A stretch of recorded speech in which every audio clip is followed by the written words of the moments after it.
If you're selling your products online, wherever you do sell them, you are ignoring about 3 times bigger market than the field you are playing at right now. I've been in retail for 25 years, and I think each and every brand, even a micro brand, small ones that are doing all this process, and they do it solely for Amazon or Shopify or both. But I think ignoring the rest of the market is one big mistake. Guys, did you know there's over 1 million retail stores that do not have your product in the United States? So I brought somebody here today who understands that at a granular, detailed level. And I wanted him to come on and share that with those of you who might have an existing brand, a physical product in the marketplace that you might consider putting in retail in 2026 if you haven't already done it. And we're going to talk about the pros and cons of that today. So let's unpack this as I bring in Talor to the call to expose this pros and cons opportunities. How do you want to approach this, Talor? Like, which direction do you want to head first? I'll explain in a second, but first of all, thank you for having me today, Neil. It's a pleasure being here. Yeah, I mean, the first point that you mentioned is the biggest point. Like, a lot of people are selling on Amazon, on Shopify, sometimes even, more advanced type of marketplaces like Walmart, Costco, Target. And eventually the market in the USA, the entire market, the online market is no more than 15%, 15. That's true. It took me a long time to verify this information, but it is the number.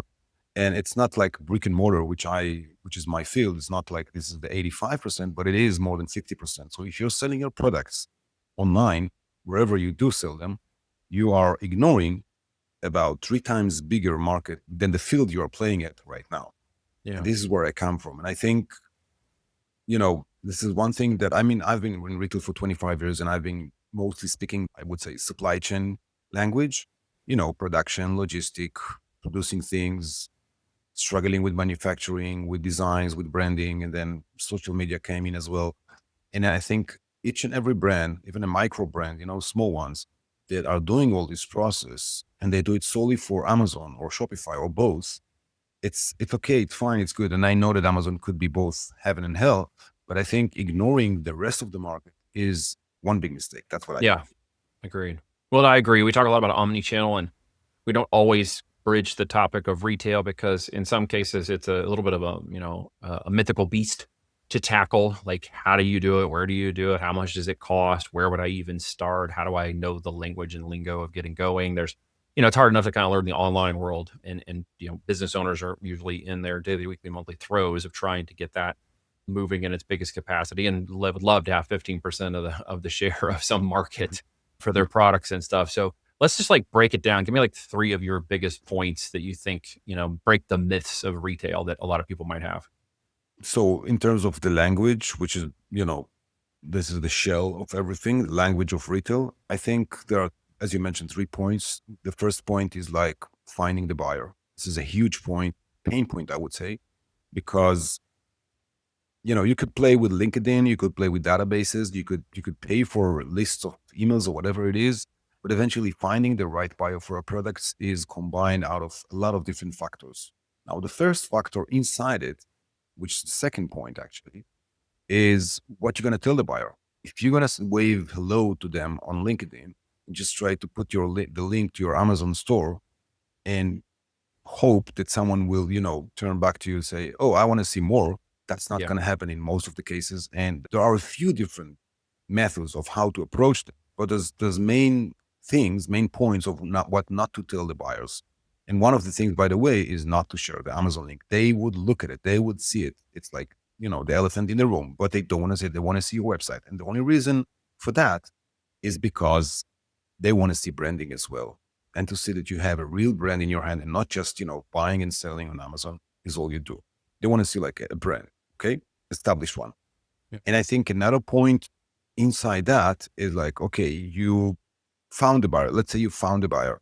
Let's say you found out how to approach them and what exactly to tell them, how to craft and brief everything. Next, there's going to be a couple of questions. That's where the language steps in terms of really retail language.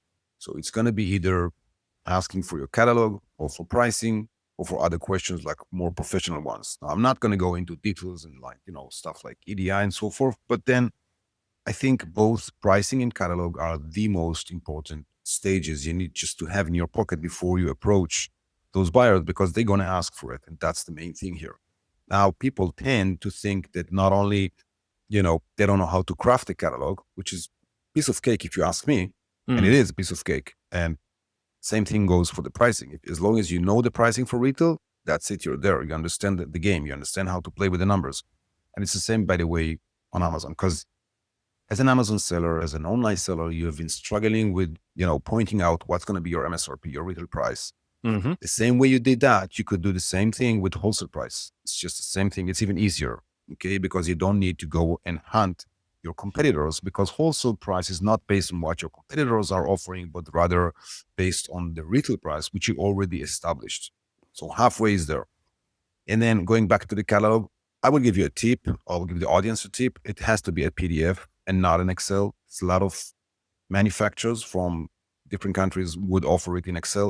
It doesn't look good. It doesn't look professional. It's not appealing, and there's no lifestyle imaging in it. And if there is, it's all crumbled. You know how it is. You put a lot of pictures on Excel, and boom, you have one big mess. Rather than doing it on PDF, nice and organized, SKU by SKU, page by page. Going back to going into retail, so vendors, and I've seen that many, many times with a lot of vendors I'm speaking with. I guess I spoke with hundreds, if not thousands of different vendors from the communities, in India, in the States, in Europe, in Australia. I've been involved in a lot of communities, and I've been trying to capture what's the biggest thing with people not trying to hit retail. And what I found is exactly what you started this podcast with, saying, I don't even know how to do it. Well, you didn't know how to do it with Amazon as well, right? But somehow you've been managing to build that bridge, right? Not to mention that what our company does is, being that bridge, but that's a side thing about in our conversation. What I wanted to say is that there's nothing to be scared of. And it's even easier than Amazon, because eventually at this other side, there's no bots like you usually find on Amazon or other places, other marketplaces. There's people, there's humans, and it's easier and more fun to communicate with people and, get your products eventually on the shelves.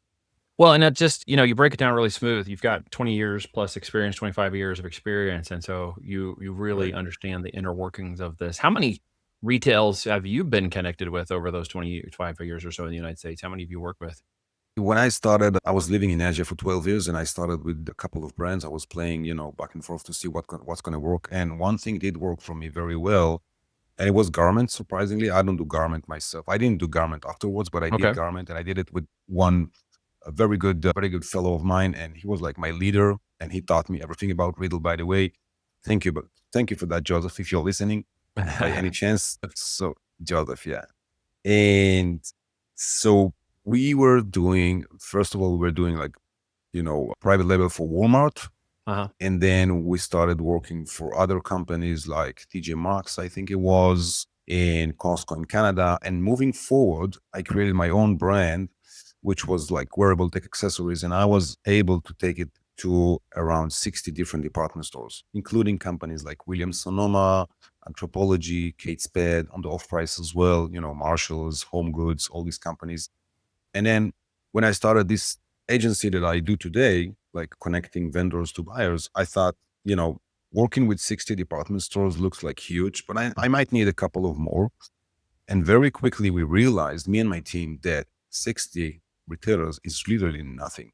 And it's not nothing because of the volume. The volume is huge with 60. If you work with the entire 60, forget it. If you work with 6 of them, you're going to see volume that could be probably far more than what you're doing online on Amazon. But thing is that there is conversion, just like you have on Amazon, on any other, social media. You pay per click, right? And if you pay, let's say, an X amount, you get X percentage of conversion. And if you double the amount, you would probably get double conversion, or at least something close to that. It's the same thing with retailers. So I thought, okay, we need to have as bigger, wider list of retailers as possible. And then one by one, we're going to dig and hunt them until we build, the right connection with them, so that we can offer them ongoing different brands. And even if the new brands that I offer them tomorrow is not on their category, they would be kind enough to forward me to the right guy in their organization. Just think about Walmart with tens of thousands of stores around the world. These guys, solely in the US, they have a couple of thousands of buyers, just buyers. I'm not talking about GMO, CMO, SVP, all these big titles. I'm talking buyers, not Yeah. even buyer's assistant. A Hmm. couple of thousands. You could literally run from one to the other endlessly without knowing who's the right guy, because everyone was going to point you to another guy. But then eventually you find the guy. But this is Walmart, they're big. I know that for a fact that with companies that are smaller, like, Nordstrom, Gabe's, even Macy's, definitely Bloomingdale, because they are small, like 40 or 50 stores, you would be able to find faster the right buyer. So going back to what I said, we've been building connections with like hundreds of different retailers. Some of them are strong connections, some of them are, so, but eventually they know what they're getting, and they know they're getting it served well in terms of how we present the brands to them. And I think like this, we started the conversation with stating there's more than 1 million stores, physical stores in the US. Yeah. There's actually close to 4 million, but I'm not calculating, coffee shops or whatever, things that are not related really to retail, like really brick and mortar stores that are probably suitable for sellers who are listening to this is going to be around million. And that Right. million is across, if I remember correct, it's across 6 or 7 thousand retailers, companies. So the market is huge. And sometimes, funnily, small retailers like Shields with 30 stores or companies like that, they would have bigger volume than companies with 2 or 3 or even 400 stores. There's a lot of reasons for why, but Yeah. that's the With reality. like conversions on any other channel, there's just maybe less people show up, but they buy a lot more when they do show up, right? That's one point. Yeah. Yeah. There are a few. Yeah. Which channels are your favorite to work with? I think the off price is my favorite. And that's mainly because you can literally be as lazy as hell and still be able to work with them. I just got an email from Ocean State Job Lot. They have like, I think 130 or 40 stores, something like that, if I remember correct. So they're a very niche type of price retailer. They Yeah. literally, they are very responsive, super fast. But then the interesting part is that they sent a question to the vendor we work with and saying, what would be approximately quantities and pricing for 40 feet high cube loading? And we are asking you because we are already purchasing direct from manufacturer. Now, this is heaven, because they literally tell you everything you need to know in like one sentence on an email. And that's the first response they gave. And the guy responded them, and next they sent the email saying, okay, this is what we're interested in. Let's start talking about pricing. In the meantime, please set up yourself as a vendor. Now, if you look at a setup with companies like Costco, set up vendor process with company like Costco will take you as a vendor probably at least a month. It is that hard. Okay. It's unbelievable how many files they throw on you and forms to fill in, and then they go back and forth with you with, corrections and mistakes and so on. With Ocean State Job Lot, and by the way, it's even easier with TJ Maxx, but with Ocean State Job Lot we're talking about, it's a form with your name, address, point of shipping, warehouse address, and phone number. Okay. That's it. Yeah. It's like, I mean, you look at it, it's like a joke. You get like, it's unbelievable.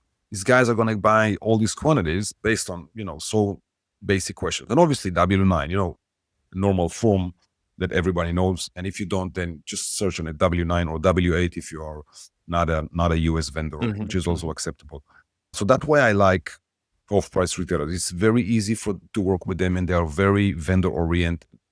But if you give them a price and they're not happy with it, they will go back to you saying, listen, our price is this is your price. Let's find something in between. They're literally going to tell you that, crystal clear. They're not going to play with you.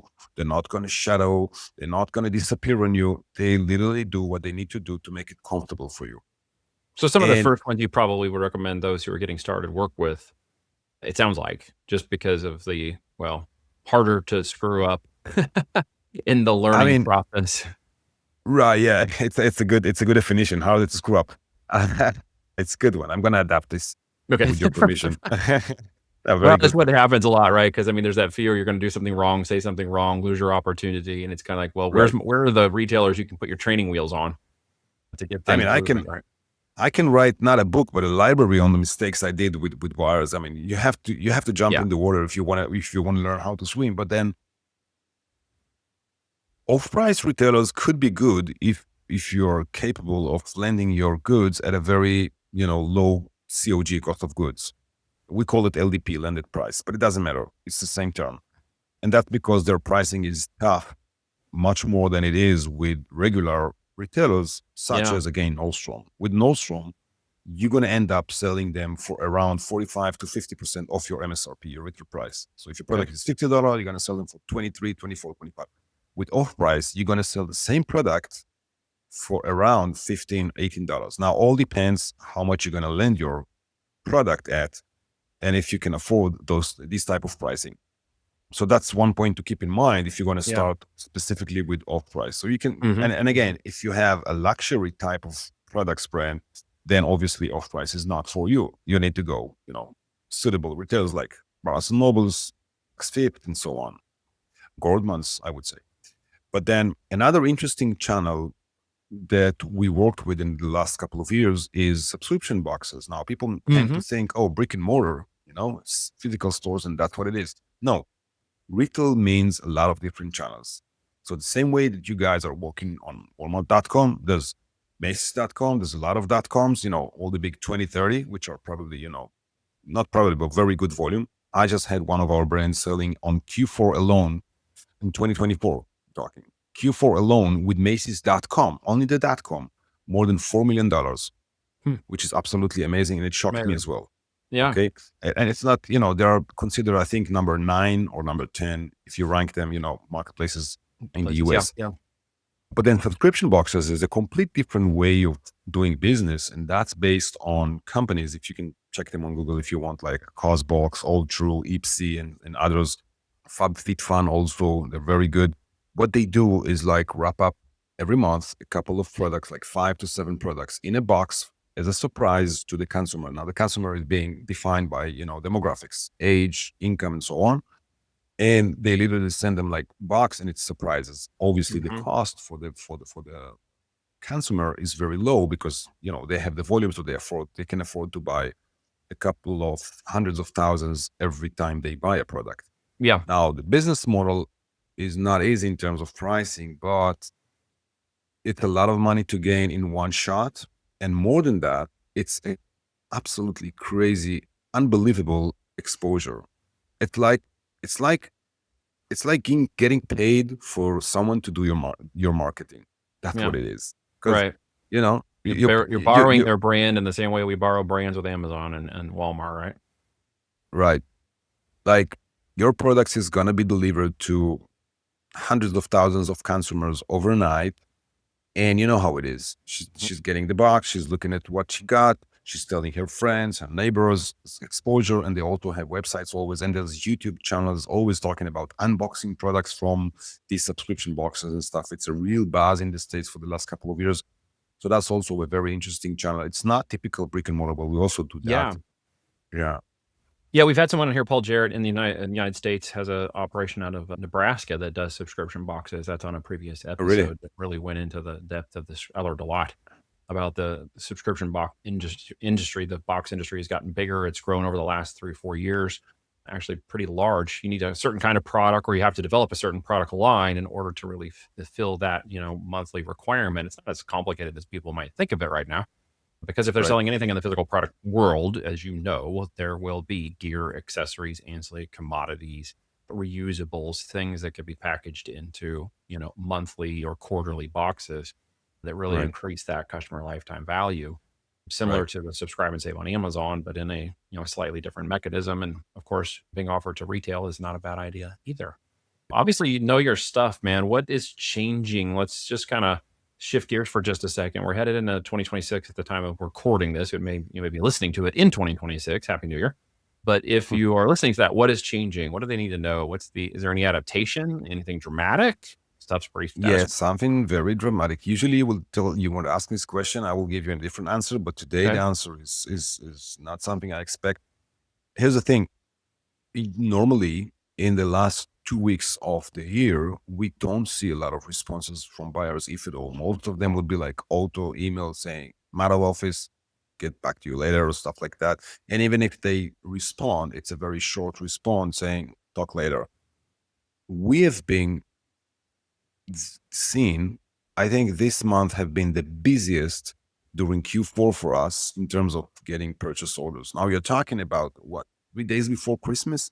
And I was going back and forth with my team and with friends and with people I know from the industry, trying to understand what the heck is going on.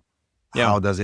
How is it even possible? I mean, we've never seen that happening. And I think we've seen a lot of changes in our world in the last 5 years since COVID hit. I think so many things changed. So many things are changing, wars and peace and presidents and politics, a lot of stuff going on. AI came in and so on.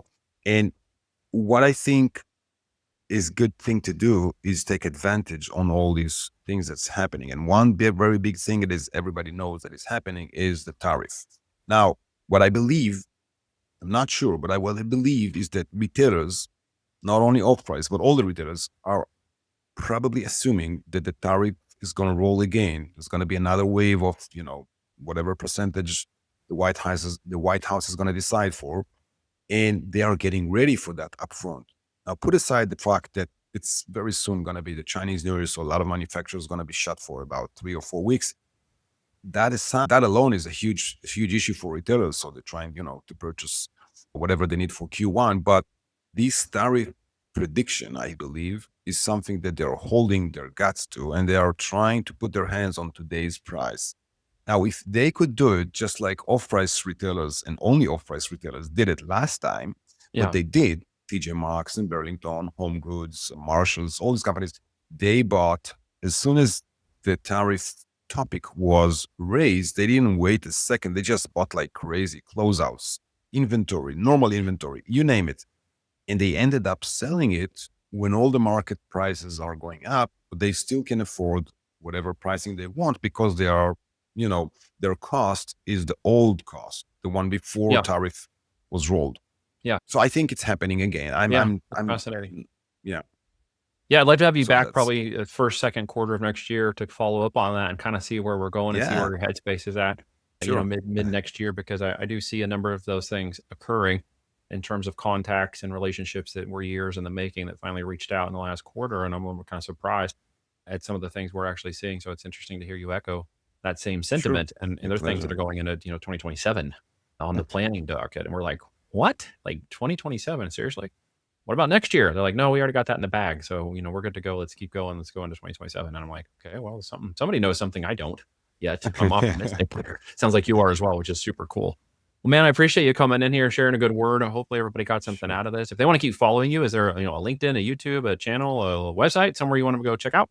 Yeah, I mean, retail-empire.com or on Retail Empire on YouTube, LinkedIn also, Talor Ofer actually on LinkedIn, also on Facebook, Instagram, and so on. It's Retail Empire or Talor Ofer, either way. Yeah, if you guys want some more You're gonna get to education, if you want some more learning, if you want to learn the ropes of what retail might look like for your products in the coming year or two, as you're thinking about expansion, omni-channel, as we talked about before, online and offline, this might be something for you to dig into. Hopefully you learned something today. I did. So I appreciate you coming on, Talor. You're somebody My I pleasure. consider a high voltage business builder. Thank you for that. I appreciate you having me today. My pleasure. Guys, like, comment, and subscribe. Leave negative comments. It's okay. It just helps the algorithm. And share this with somebody who might need to know a little bit more about retail in their physical product business in the coming new year. At the time we're selling this, I'm probably going to say Happy New Year to all of you, as well as a Merry Christmas, because when we record this and show it, you might be looking at it in 2026 into the future as our bubble goes. So appreciate you, brother. Talk to you all later on the next episode. You got it. Thanks a lot.